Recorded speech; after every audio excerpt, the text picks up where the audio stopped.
Confucius Teachings on Building a Happy Life, 39. Guidelines for Being a Good Person. A Foundation for Mahayana Buddhism Practice.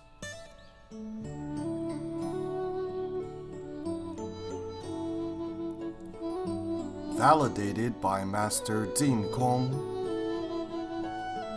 Speaker Teacher Cai Li Xu.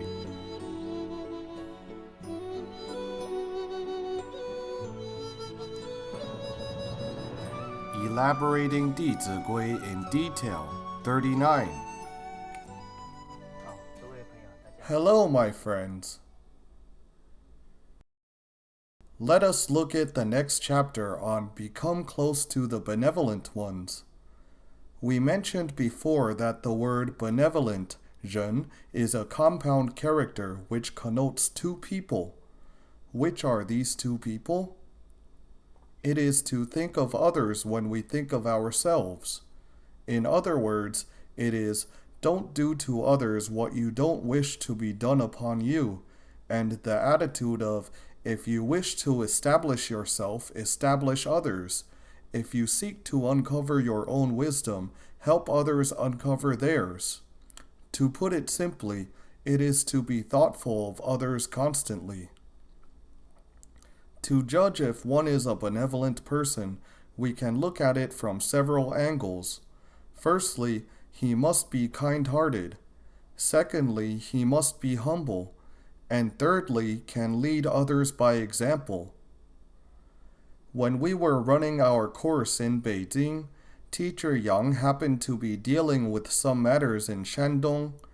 After traveling on the train for several hours at night, she arrived in Beijing at about 8 to 9 o'clock.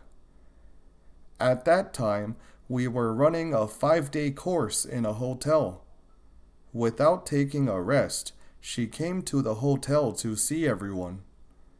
When some of the students bumped into her, Teacher Yang said to them, "If our lectures are not well spoken, you must point out the shortcomings." Then she told these students, "If you didn't eat well and sleep well, you must give us feedback. Let us know. Otherwise, we would have been insufficient in our hospitality."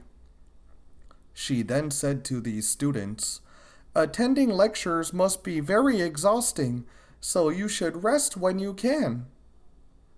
Is it toilsome to attend lectures? Yes. So you should rest well today too. Indeed, Teacher Yang is always considerate of others. Once she went to Haikou. While I was walking with her on the street, we saw an old lady pushing a cart to sell some fruits. She went over and bought some bananas from her. She deliberately chose some of the overripened and almost rotten ones. What should we do when we have questions? We must ask. So I asked, "Teacher, why did you buy the bad ones?" She said, "These bad ones will rot if nobody buys them now, since we will eat them right away, so we should quickly buy them." She actually did not plan to buy fruits, but bought them because an old lady was selling them. In addition, it is also a way of cherishing food. We should not waste food. So we can observe one's benevolence from whether he is kind-hearted or not. Secondly, we can observe from the humble attitude. This humble attitude is likened to the rice spike. The fuller it is, the lower it bends. Likewise, the sea can accommodate water from all rivers due to its humblest position. Confucius had edified so many students throughout his life, yet he said that he only recounted sages' teachings without adding his own ideas. It represents that Confucius was very humble. He said what he imparted was the truth that was passed down by ancient saints and emperors. the lineage of the emperors Yao Shun Yu Tang, as well as emperors Wen, Wu, and Zhou Gong. He was very humble. Only humility can correspond with morality. So we can judge whether one is benevolent from the aspect of humility. I had learned this when I was in Australia.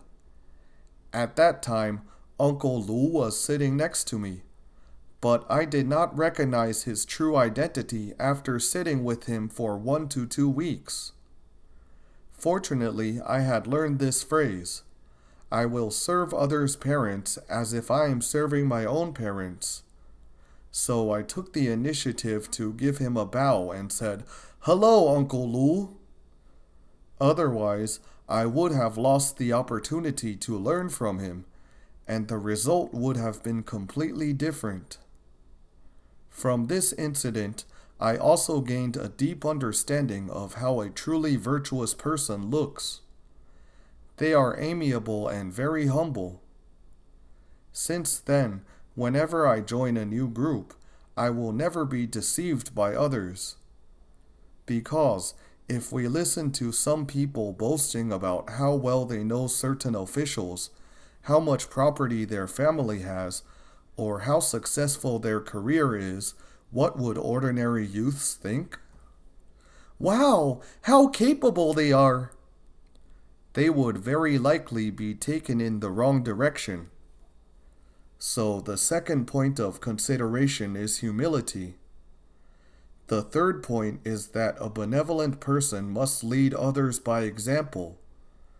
Whatever they have said, they can certainly implement, or they will only tell others after they have accomplished it. So a saint is one who acts before he speaks. One who acts after he speaks is a sage. One who cannot implement what he has said is called a liar. We should aspire to be a saint or a sage, but must not become a liar. I should neither be harsh nor give up on myself, for the state of saints and sages can gradually be attained. So we must always remind ourselves to set examples for others, starting from self-cultivation. I once went to the memorial hall of teacher Li Bingnan and felt deeply that he had always been leading by example. He had worn the same clothes and never replaced them for decades, yet they still looked unadorned and very clean in the exhibition. He had demonstrated to us the attitude of cherishing things. His undergarments and socks had been repeatedly sewn up. The visible parts of his clothes were very neat. It represents his respect for people. But he tried his best to patch the unseen parts, which represents the attitude of cherishing things. Did Teacher Li have many students? Many. Were there many people offering him clothes? A lot. But he would give them to other people. He could always see the needs of others. Teacher Li lived to the age of 97 and was still giving lectures then. His students said to him, "Teacher, since you have so many students, please let us help you deliver the talks. You don't have to work so hard." At the age of 97, how did he get onto the podium? Several students carried him to the podium. Teacher Li said, "So long as the public wants me to talk, I will try my best to talk each day as long as I live." This kind of attitude is indeed leading others by example. Teacher Li had a poem which goes, "Never changed my warm-heartedness, simply due to the sympathy to those who are still in darkness. I only wish my light illuminating far away, so I will burn myself without any hesitation." From this poem, we can see that he would never lose the heart of helping others. He felt deep sympathy for those who are in the darkness, those who are not able to find a way out, as well as those who have not yet uncovered their wisdom. He treated them all with deep sympathy. As long as he could make light appear before their eyes, he would not hesitate to burn himself to illuminate others. So this elder had demonstrated to us the spirit of sacrifice and dedication. And his student, Professor Shi Jinkong, took his teacher's aspiration as his own. My teacher, Professor Shi Jinkong, is already 80 years old and is still running about the world for religious solidarity and world peace. The Venerable Master once mentioned in his lecture, "You young people must bring forth the mind of benefiting people. I am so old and still traveling around the world. If there is any youth who is willing to come out to contribute his effort to society, to the country, and to the world, I am willing to kowtow to you." When my teacher said this, we as students felt really ashamed. Being able to encounter such a great teacher to guide us, we should cherish it.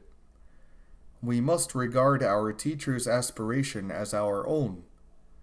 Despite my meager ability, I must do my very best to implement his teachings respectfully. Later, I gave rise to the thought of doing something to repay his kindness. As a result, I was invited to give talks in Shenzhen not long afterwards. Indeed, the environment that a person dwells in is completely brought about by his own mind. The power to induce is our true heart, while the response being induced is the environment. So I have been flying around since March. In fact, there are too many important things that need our sincere contribution in society and the world today. There are indeed many things of great urgency needed to be done in families, groups, and nations. And for these matters to be successful, what must we do? We must bring forth an aspiration. I believe when one has good wishes, heaven will surely bless him. I am elated to be able to learn from so many virtuous elders. I must be rigorously vigilant so that I won't perform badly and let down the guidance and teachings of so many teachers and elders. In the year before last, I lived in Taichung for half of the year. Teacher Yang took me to pay respects to teacher Xu Xingmin, who was almost 80 years old. As it was New Year's Eve, the streets were very crowded, especially nearby some overcrowded markets, so we were almost 20 minutes late. When we turned onto the lane of Teacher Xu's house, he was already waiting for us at the entrance of that alley. Why did he do so? Because he was afraid that we could not locate his house. We saw him standing there waiting for us respectfully. This left a deep impression on me. The knowledge and wisdom are definitely not shown by how you talk, but by how you implement it. So we must lead by example. Often, Teacher Yang has to travel around China to handle many matters. Sometimes, right after getting off the plane at around 10 to 11 o'clock, she would immediately start to work without taking a rest, because there were many affairs relating to Mahavapuya Cultural Charity Network. She often worked until 2 to 3 o'clock in the morning. One time, she felt a little uncomfortable due to a cold, but she did not take a rest because of the heavy workload. Surprisingly, she felt she had recovered after staying up until past 4 o'clock. What healed her cold? The awe-inspiring righteous energy can disinfect. Afterwards, staying up late will cure a cold, became a popular saying in Beijing. However, it varies from person to person. It is only effective when one dedicates himself to saints and sages' works, as well as public affairs, and it won't work otherwise. These are excellent examples given to me by these elders. I always keep them in mind. I also cherish opportunities of being able to become close to the benevolent ones. The number of times I actually met with Uncle Lu during this period of time may be counted on one hand, but I would seize the opportunity to learn from him every time I went back to Taiwan. Uncle Lu often talked much more than me in a day. Sometimes he talked to some youths after classes at night, and his voice had turned a little hoarse, yet he would feel neither weary nor tiresome. Indeed, a virtuous person can always implement leading by example. When we observe from this point, we can then be sure that such a person will be a role model and a good spiritual friend. Let us look at the classic text and recite it once. We are all human, but our types differ. The ordinary are many, benevolent people are rare. A truly benevolent person is held in awe by others. He will neither be afraid to speak the truth nor fawn on others. If I can be close to benevolent people, I will benefit immensely. My virtues will grow daily, and my wrongs will lessen day by day. Not becoming close with benevolent ones is definitely harmful. Petty-minded people will come, and everything will turn bad. Let us look at the first verse. We are all human, but our types differ. The ordinary are many, benevolent people are rare. My friends, can you feel the truth of this verse now? It is absolutely true. Nevertheless, the ordinary are many, benevolent people are rare is an effect. It is useless to complain about this effect. We must find out the cause. Why are there many ordinary people and rarely benevolent people today? Because the sage education has been lost. Without saints and sages' teachings, we cannot discern right from wrong and between good and bad. Even though the ordinary are many, they are actually the victims. As the Infinite Life Sutra states, the deviation from goodness of the past generations is because they did not learn moral education. No one has ever told them they cannot be blamed. Who should we blame now? If we blame the previous generation, they would say, "I have never learned either." Should we keep looking who to blame? We should stop digging up the past. Where should we begin to change? We should start from our generation.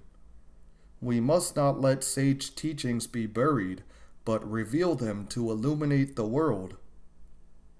Due to the loss of sage education and the increasingly serious extrinsic bad influences, people today, lacking internal foundation plus being threatened by enormous external temptations, are bound to rout like a landslide. So we should not be concerned about who are those ordinary ones, but what should we do in the first place? We must take a firm stand to make sure that we will not follow the crowd. When you have gained a foothold, you can then reach out to help and support others.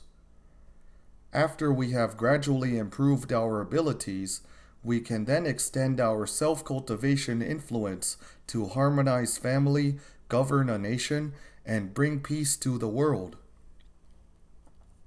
We must have confidence. So long as one's root is firmly established in sage education, he will never get carried along by the tide. He can absolutely transform himself and further transform a family, a group, and a society. We must have this confidence. When we taught this verse, the ordinary are many, benevolent people are rare, we would tell the children, even if we have stopped throwing rubbish, others may continue to do so. So we must teach children the attitude of learning to be a teacher of others and behaving as a paragon to society. Moreover, we have to tell children that we must not let 5 plus 2 equals 0. What does it mean 5 plus 2 equals 0? This is a very common mathematical question. Have you gotten it right? 5 plus 2 equals 0, or sometimes it can be less than 0. This means that they have attended 5 days in school, but on Saturdays they will play until midnight and sleep till noon the next day. Is there any progress made after slacking off in these 2 days? It is lucky enough if they showed neither progress nor regress. What would happen to them? Most of them would regress to less than 0. When we told the children this formula, what was their reaction? They burst into laughter. We then told them we should never be like that. When we go home, not only should we set good examples for other children, but must also be a role model for our parents. These children made us very proud. They still get up at 6:30 and recite Di Zi Gui at 7 on weekends. Once, a mother was afraid that her daughter did not get enough sleep and did not wake her up. When she walked out of her room and saw the clock in the living room showing past 7, she burst into tears. This child's attitude has become her second nature. That cry was not just because she did not recite Di Zi Gui. What was the other more important factor? She failed to follow the teacher's instruction. How did she treat the teacher? Very respectfully. So the ordinary are many, benevolent people are rare. Understanding this fact, we should often encourage ourselves and improve our abilities. Next, a truly benevolent person is held in awe by others. He will neither be afraid to speak the truth nor fawn on others. If one is truly a benevolent person, most people will be in awe of him when they see him. Thus, in the Analects, Confucius students described their teacher as such. Seen from afar, he looks stern. Looking from a distance, they saw their teacher was very austere and dignified. It made people give rise to a respectful mind. When approached, he is amiable. When they really approached him and discussed their learning with him, they felt that he was very warm-hearted. Since Confucius was a benevolent person, he was thoughtful of others at all times, and his words were always meant to uncover their wisdom, so they could certainly feel that their teacher was thinking of them. That is why, when approached, he is amiable. He is held in awe by others. He will neither be afraid to speak the truth nor fawn on others. This means that there were absolutely no taboos in his words. He could speak frankly to you because he does not have selfish desires, thereby he is upright. There is a motto which goes, when one does not have selfish desire, his virtue can then stand upright like a 1,000-foot cliff. A benevolent person will never pursue fame and profit, so they will use frank words to guide and help us. They will not fawn on others. This refers to flattering and toadying. Since they are upright with no selfish desires, neither do they beg nor act in the manner of ingratiating others. Next, if I can be close to benevolent people, I will benefit immensely. My virtues will grow daily, and my wrongs will lessen day by day. We must also understand the genuine implication of this teaching. Does it mean to learn from benevolent people once a month or two? How often should we do so? All the time! Good answer. Let's give her a big applause.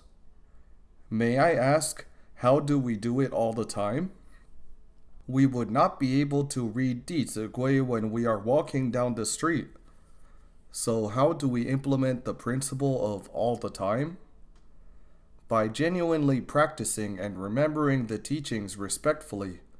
We must familiarize ourselves with the entire contents of that classic so that we can imprint them on our minds. In addition, there is a core method which is the condensed essence of Chinese culture. Only 3 words, it can enable us to observe whether we are in accordance with the saints' teachings or not. Which 3 words are the core of Chinese culture? It is to be a monarch, parent, and teacher of others. The most noble things in nature are heaven, earth, monarch, parent, and teacher. Many provinces in China still set a tablet for heaven, earth, monarch, parent, and teacher in their ancestral hall. In fact, to be monarch, parent, and teacher is to implement the virtues of heaven and earth into our self-cultivation, harmonizing our families, and contributing to society. Consequentially, the Chinese have a special respect for their monarchs, parents, and teachers. In addition to their identities, the monarch, parent, teacher have their essential significance. As long as we constantly ask ourselves, have I been others' monarch, parent, and teacher, we can then always stay on the path of saints and sages. Many people say, I'm not an employer. How can I be a monarch? In fact, the monarch signifies leading by example or teaching through action. Next is be others' parent. Parent here implies caring and loving, regarding others as our own family members. The following is to be others' teacher. Teacher here connotes giving guidance in accordance with their aptitude. It is to grasp opportunities to give verbal teachings and guidance. Be others' monarch, parent, and teacher can definitely solve all the problems among people. When the problems among people can be solved, can we solve societal issues? The whole society is simply the gathering of multitude of people. Once we master the right attitude of treating people, the problems among people and society will naturally be resolved. Needless to say, people can then surely get along harmoniously with nature. Mencius told us, only being affectionate to family can one be benevolent to people. After being benevolent to people, he is then able to love all things.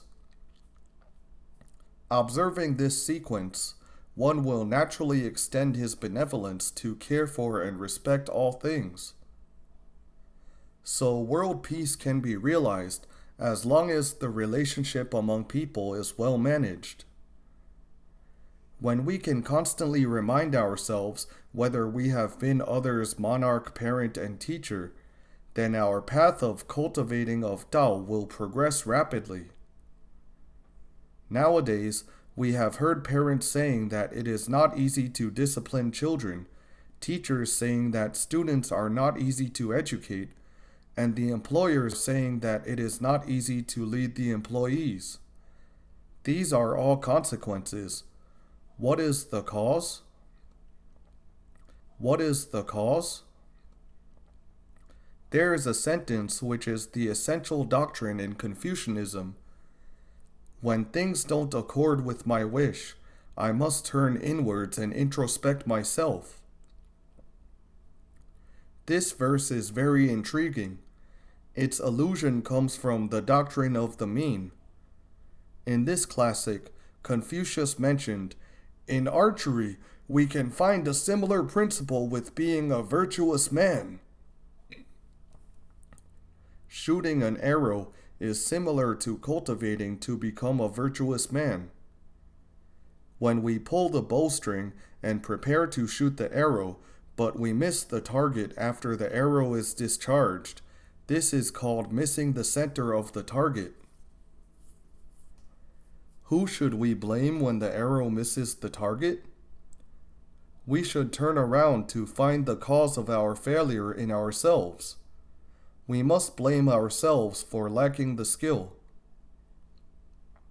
However, people today, when missing the target, will immediately say, "Which company made that arrow and this bow? Why are they so badly made?"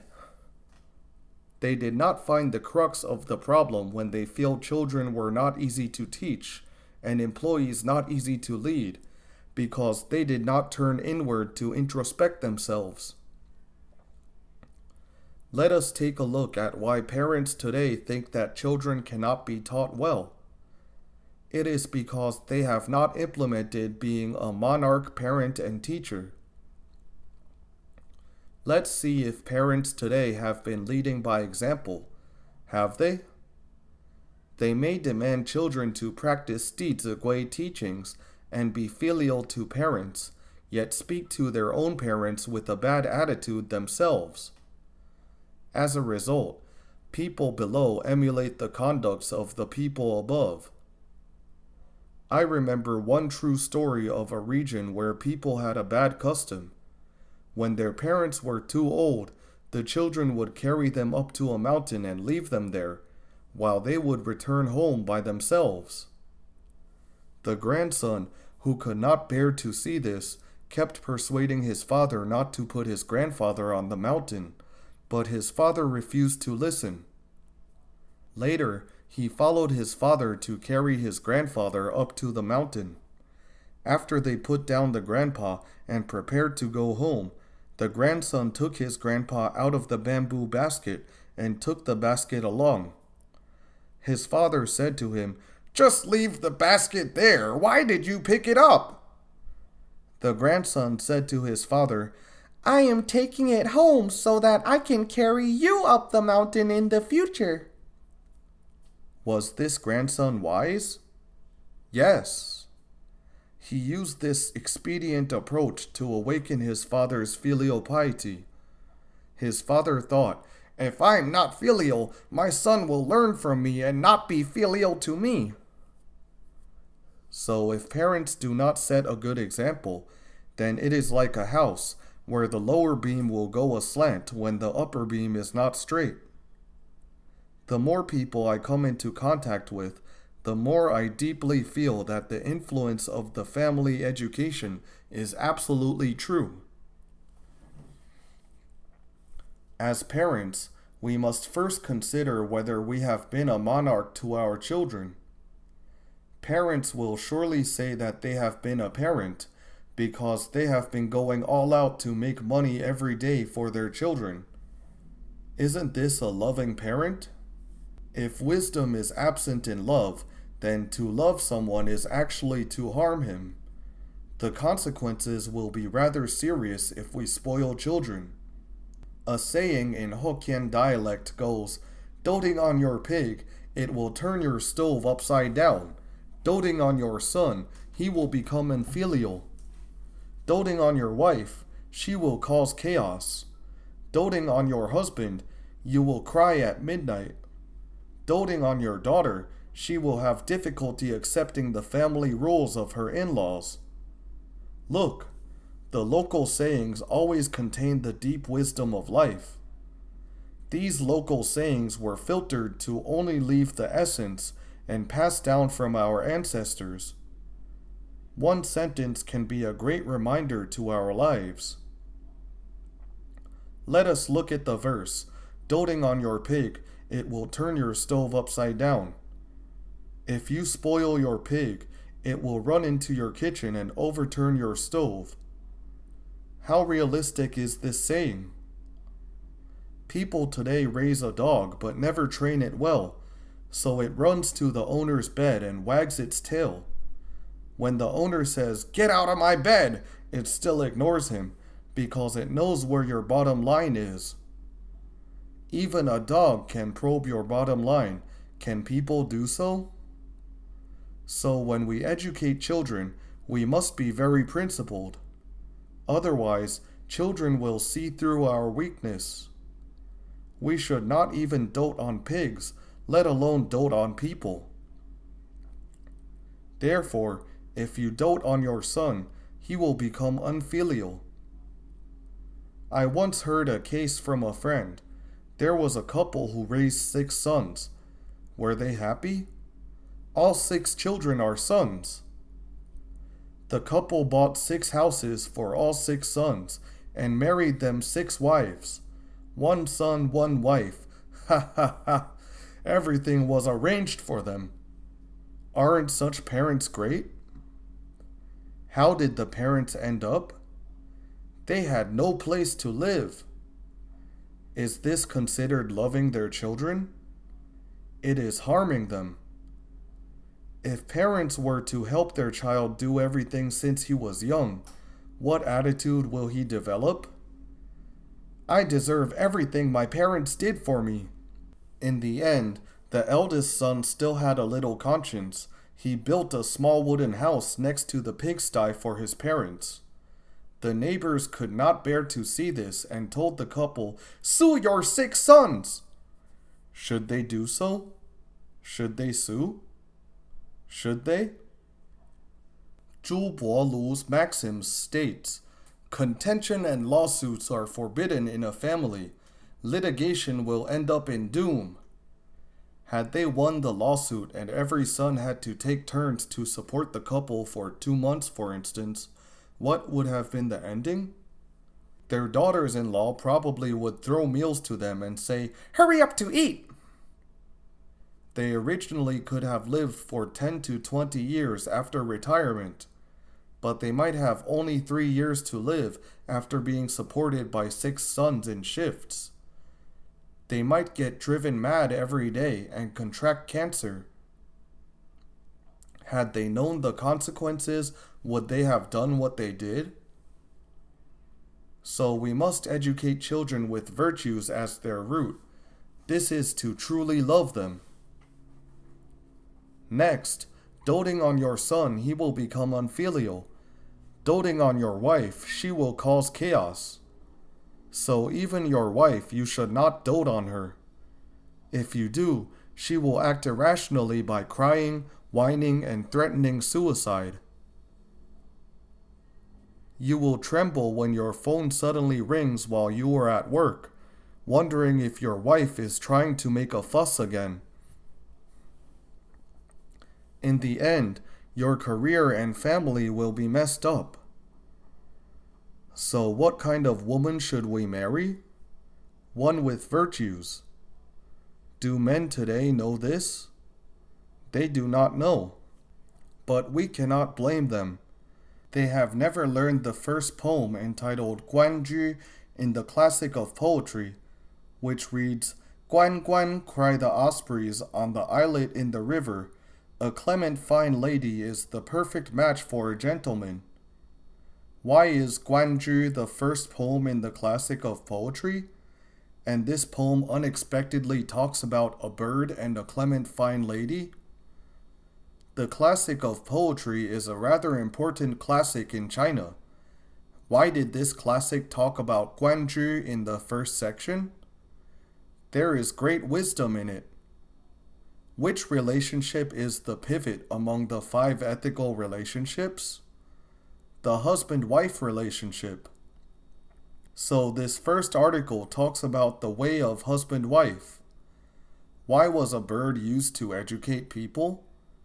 There is wisdom in it too. I once asked the middle school students, what does clement fine mean? One of the female students, an 8th grader, answered, "Women with slender bodies." I said, "The genuine meaning of the saints has been completely distorted." However, she cannot be blamed because many weight loss ads use this phrase. Those fallacious ads confuse people, so they cannot be blamed. Clement fine lady refers to a lady with great virtues. Why was Guanzhi placed in the first section? Because this kind of bird, osprey, will never change partners once they find one. People are very sensitive to their self-esteem. If you pointed out to someone directly, "How could you abandon your wife?" he would answer you, "Mind your own business." Isn't it right? But if you use this poem to tell him, "You see, even the bird is unwilling to betray its mate. How can we humans be inferior to birds?" By using this method, he will know how to restrain himself right away if he has a sense of shame. What about those who do not have a sense of shame? You will not incur his enmity either. That is why there are so many names of insects, fishes, birds, and beasts in the classic of poetry. They were all used as metaphors to arouse people's innate virtues and conscience. So we must seek a virtuous person when we look for a life partner. It is mentioned in Guanzhi, "Varied in length are the water plants. She picks them from left and right." This water plant was offered before the ancestors during the memorial rite. Who went to pick these plants? Who went? The daughter-in-law. This is of great significance. It represents that a virtuous daughter-in-law would pick the water plants for the memorial rite so that the ancestors' spirits felt gratified. Because having a good daughter-in-law can let 3 generations flourish, and it will cause the ancestors to weep for 3 generations otherwise. Since marrying a good wife or husband is supremely important, marriage ceremony has become the most carefully and grandly conducted ceremony among all Chinese etiquette. Hence, the wife cannot be doted on, neither can a husband be doted on. Doting on your husband, you will cry at midnight. This means that if you were to spoil your husband, he would linger outside for pleasure and forget to come home, while you would cry alone at home and could not get to sleep. This would be very bad. How about your daughter? You cannot dote on her either. If your daughter is spoiled, she will possibly bring chaos to her in-law family. So educating your daughter is a crucial task. Many young ladies today have fiery tempers even after they get married. Often, when their temper flares, they would say, "I am going back to my mother's house." To no surprise, her parents say to her, "It's okay, come home, we will be your backer." Is there such a situation? Are they loving their child when they do so? Yes or no? No. Your daughter is someone's wife and mother in her life. She must learn to exercise forbearance and know how to forge herself in different situations. If she retreats right away when facing tests, then she will never be able to learn the skills that she should acquire in this life. So we must not dote on our daughters. I remember when I was little, my maternal grandparents came to our house. Their visits to our house can almost be counted with 2 hands. Every time my maternal grandma came, she would hold my paternal grandma's hand and said to her as they walked, "My daughter does not talk sweet enough. My daughter does chores like a snail. My daughter has many shortcomings." Along their way to the door, she would name all the weakness of my mother. When the 2 elders sat down, my paternal grandma would say, "This daughter-in-law is superb. She is good at this, good at that." I was puzzled by what I saw. I did not understand at that time, but I do now. We must first tell the weak points of our own daughters and leave their positive points for the mother-in-laws to say. So only with sophisticated skills in dealing with interpersonal relationships can we create symphonies everywhere. And these sophisticated interpersonal skills can only be learned from elders who have experienced many life tests. So young people must pay attention to ethics. We must respect elders and honor sages, or else we will suffer great loss in life. Only when parents love their children with the correct method can they be regarded as parents. Next, what else must we accomplish? Be children's teacher. We must cherish opportunities to educate them when we should. Some parents' sensitivity to education is too low. They did not grab the right time to teach their children when they should. Gradually, when their children have formed bad habits, it will be too late to educate them. Why do parents fail to educate their children?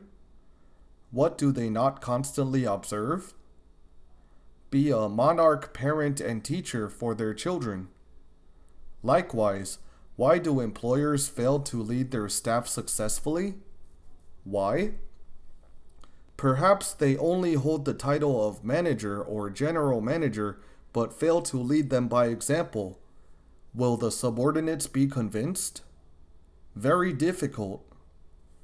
Apart from being manager, do you regard your staff as your family? If you don't, will the working atmosphere be good? No. Your staff may feel like they go to work every day like a machine. As a superior, when you go somewhere for a vacation, for example, you can buy some local delicacies to share with all the employees. They will feel that this leader is always thoughtful of them. When you manage the atmosphere of a company like a family, you have implemented being a parent. Furthermore, being a teacher. New employees must have many things that they are not familiar with or do not know. You should always reach out to support and guide them. When you can be a monarch parent and teacher, I believe your staff will be very convinced by you and will respect you greatly. Lastly, teachers who wish to educate children well must also lead by example, being children's monarch. They should treat their students as they treat their own children, being students' parents. In addition, they must spare no effort to guide children, being children's teacher. As long as we have implemented being a monarch, parent, and teacher, we can certainly educate well our students and lead well our employees, as well as teach well our children. Hence, when we are able to observe ourselves constantly with being a monarch, parent, and teacher, I believe that your virtues and wisdom will grow by the day. We will stop here for today. Thank you. For MP3 and full transcripts, please visit mahayanapureland.org. No copyright.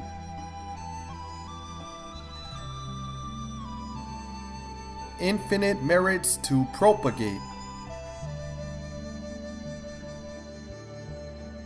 Filial to parents, respect to teachers. See you again.